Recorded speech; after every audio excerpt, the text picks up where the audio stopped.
ایسوسی ایشن of international lawyers کی سالانہ international conference Society of Lincoln's Inn London میں منعقد ہوئی، جس کے مہمان خصوصی اسلام آباد ہائی کورٹ کے جج justice Tariq Mahmood Jahangiri, Lahore high court کے سابق جج شاہد جمیل اور جسٹس ارباب طاہر تھے۔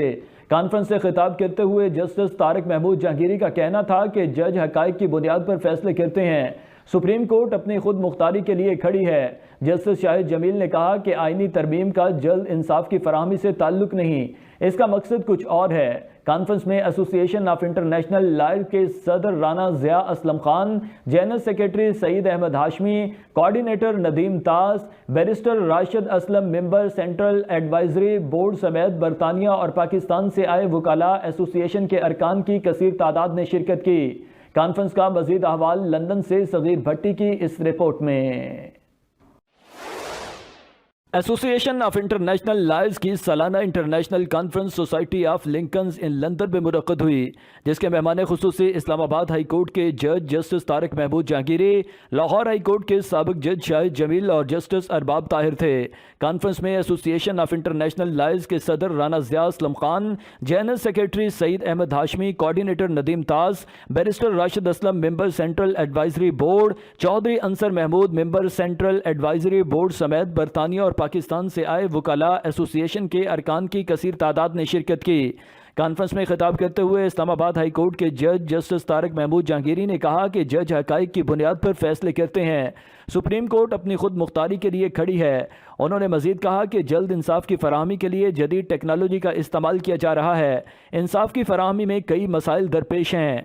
Limited access to technological tools can all contribute to delay in the judicial process.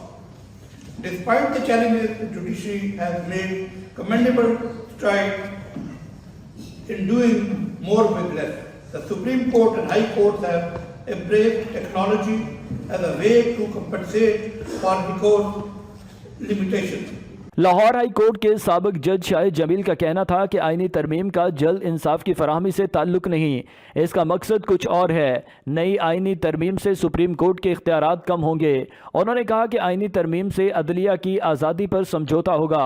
In Pakistan, Parliament is of the opinion that judiciary rewrites the constitution in the name of interpretation, whereas the judiciary thinks that Parliament cannot make a legislation in conflict with the constitutional provision as interpreted by the judiciary. In this tug of war, there is a lot of debate and deliberation to amend the constitution.